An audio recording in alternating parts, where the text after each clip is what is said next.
които от Сандрово бягат може би 2 или 3 коня. 3 коня. Така че тази година 3-годишните коне са много за нашите стандарти и дербито предстои да бъде изключително. Изключително дерби ни очаква в Балчик. Края на сезона, някъде началото на юли ще бъде най-голямото бягане на България. Не знам точната дата коя е. Старта е даден. Гроздан Атанасов с Волкен Штурм излетя като тапа. Втора позиция за Джулиет, мисля, Стилкет. Трета позиция за Сър Алекс и Христо Шекеров. Това са трите коня за сега. Трети си. Да, точно така, но Райка Мил е по-назад. Това е другия кон, Стилкет, както ви казах на Левчо, Джулиет Мустафа, Волкен Штурм. Сега Норай като че ли се залепи за тях. Не, това не е Норай. Сега ще ги наредим спокойно. Волкен Штурм от външната страна. От вътрешната страна, Джулиет Мустафа с Стилкет. А това е Христо Шекеров с Сър Алекс. Междувременно Волкен Штурм е изостанал.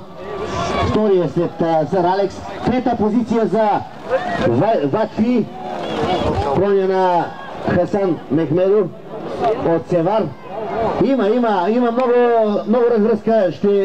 Следващите 800 метра намеши се в четворката вече и Сократ. Коня на Сандрово, на Иван Йорданов. Рейхан Абдула. Колко красиво. Сър Алекс. От външната страна Джулиет Мустафа с Стилкет. Трета позиция за Сократ и Рейхан Абдула. Четвърта е Ватфи и Норай Хамил.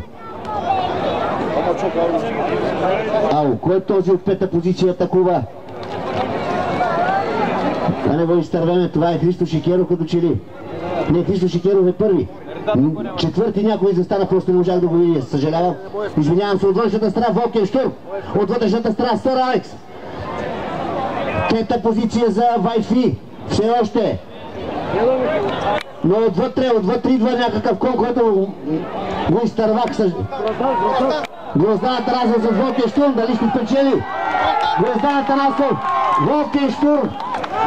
Сократ. Не, Сократ втори. Трета позиция Сър Алекс. Решихме ги спокойно, момчета. Имате право да не го